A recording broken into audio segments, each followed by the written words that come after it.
Good evening. I'm so delighted to be here to share the stage with this amazing woman. As Arkansans, are we not excited to be here by way of applause?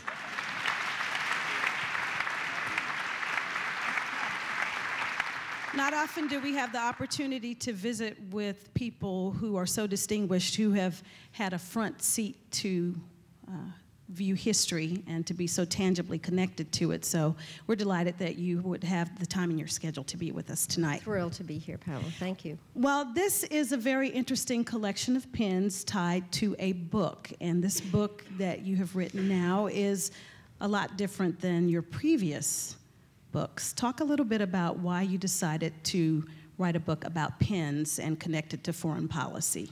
Well, I kind of figure that my niche is trying to make foreign policy interesting to non-experts. When I wrote my memoir, I did it in a way that I talked a lot about my life and not just things that I had done as secretary. And I have felt that the pins provide a very good vehicle to talk about foreign policy, because the pins all have some foreign policy story. So, for instance, there's one in there that is an arrow, but when I was negotiating the anti-ballistic missile treaty with the Russians, the foreign minister of Russia, Igor Ivanov, looked over at it and said, "Is that one of your interceptors?" And I said, "Yes, it is, and we make them very small, and it's time to negotiate." But it gives me a chance to talk about arms control agreements. And so they're just a vehicle, I think, for getting people interested in the things that I care about, which are foreign policy. And it seems to be working. What I have found, the book's been out now since September, and it's been a lot of fun. And as I've done the book tour, I have had lots and lots of questions. This is a particularly beautiful book because of the photography in it. And so I would like to also, John Bigelow Taylor, where are you sitting? Here. Thank you so much. You are the ones, you and Diane Dula, that really put this book together. The photography is remarkable. Thank you. And she is absolutely right. I don't know how many of you have the book already, but if you don't, you will have the opportunity to pick it up. Anybody have it tonight? All right. Well, it is available at the Clinton Museum store, so after tonight you can have a chance to check it out for yourselves. Talk a little bit about the importance of the pins that you have collected from some people perhaps who are not as well known. Well, I think what I've done, a lot of my friends have given me pins. I have to say, Elaine Shokus, who was my chief of staff at the when we was State Department, now one of my closest friends, gave me for my 65th birthday 65 pins that each cost under $5, and they are an awful lot of fun. But I think a pin that I really love a lot is a heart that I have worn every Valentine's Day except 2 days ago because it was here, that was made for me by my daughter. And people say, "Well, how old is your daughter?" And I said, "Well, she's been 25, 30, 35, 40. And she says, "Mom, you got to tell him I made it when I was 5. So that is a very special pin. Thank you. And by the way, if you all have some questions, you're welcome to ask them at any time. We're just going to enjoy visiting with Secretary Albright. I wanted to tell you, I particularly enjoyed the red shoes and also the red fox. If you would share the story connected with those. Well, the red shoes was one of the Elaine specials.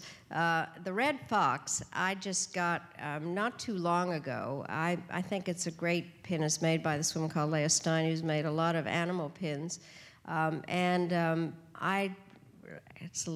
guess it's, I can say racy things. It's my foxy lady pin. When I'm feeling that I can let it all hang out. Enough said. And I guess I'm feeling like a tigress because I'm wearing my tiger pin. Ladies, do you have your pins tonight? By way of hands, let's see who has their pins. Wonderful. I think I'm reviving the costume jewelry industry. You are. You're making pins chic again. And I think we need to have some men pins. Well, I'll tell you what is interesting is actually jewelry and pins and everything were worn more by men historically. in terms of showing what their rank is and generally showing the jewelry that they had gotten. So it used to be crowns and many kinds of pendants and things.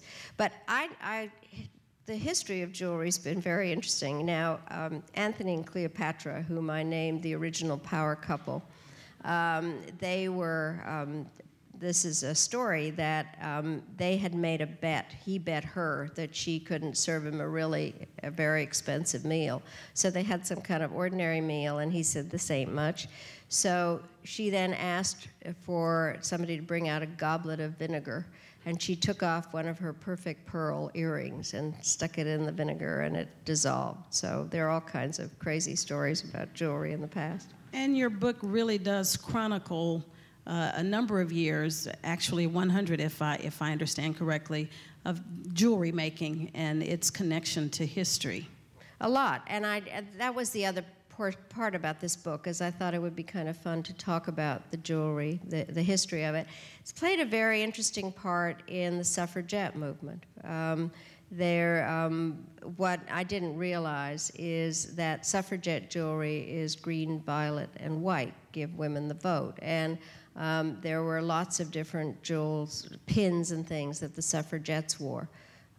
There were also pins that showed how to release a bird from a cage and various things. So jewelry's been very symbolic. Also, obviously, we know political buttons and various things that have in fact played a large part in history. Well, this is a somewhat simple question, if you will. Over 200 pins and brooches, where in the world did you keep them all? Well, the part that's so stunning to me, I just walked through the exhibit, which is magnificent. These pins were all in plastic bags in my closet that were kind of looked like little shoe bags. And so when I had them originally, I kind of thought I'd arrange them by color. But then what happened as we began to think about the book, we arranged them by species. But mostly they were just in plastic bags in my closet. So it's hard for me to see them all so beautifully displayed is a real surprise.